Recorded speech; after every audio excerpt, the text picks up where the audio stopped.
The annual pace of housing starts in February slowed 4% compared to January. Canada Mortgage and Housing says the seasonally adjusted annual rate of housing starts came in at 229,000 units for February, down from the previous month. The pace of starts for single detached homes fell 1% in February. Robert Marsiglio from Valery.ca joined us for more on the housing slowdown. I think what politicians forget is that building houses is a business for builders. It's just too expensive for them to build homes. It's too expensive for buyers to buy the homes they're building compared to what you see on the resale side of things. So if it doesn't pencil out for a builder to kind of break ground on a project, they won't be breaking down. I think that in the short term, it's not going to have any effect on housing prices in the sense that I think people associate a slowing in starts with decreased supply, and then affordability kind of gets out of hand for people. Prices skyrocket because of that supply shortage. But again, back to the resale side of things, we're seeing more inventory. I think it's up close to 60% for this time of year in the GTA, Greater Toronto Area specifically right now.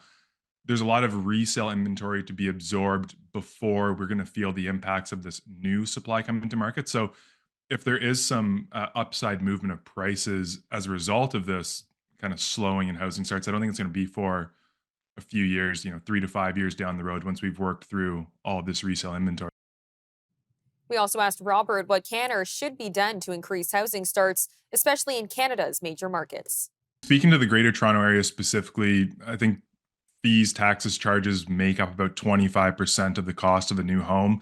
We've seen some municipalities, Vaughan and Mississauga, change those rules, drastically reduce development charges in an effort to kind of, I guess, encourage builders to start building the supply that we will need down the road. So it just comes down to, lowering those development charges, lowering land costs somehow, lowering construction costs. Once all that starts to filter through, it'll pencil for builders to start building again.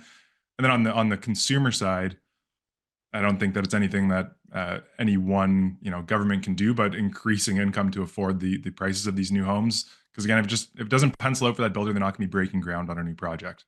I think it all just ties back. People need to realize that new construction is just one part of the puzzle. It's the resale housing market that's really slow and really suffering right now as well. Sellers having a hard time selling properties, and it's not just end users. It's not the traditional real estate market that you may have think of from years ago. There's a lot of speculation in the Toronto market, a lot of investors that are going to be, again, flooding the market even more so, in my opinion, with projects or units that they're intending on assigning. So I do think there's going to be some more downside to prices over the next little bit of time.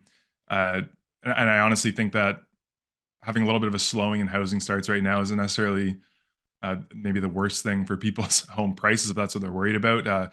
In terms of improving affordability, like I said, I think regardless of what this one report said, I think we'll see some improved affordability because of prices and potentially rates coming down a little bit more in the future.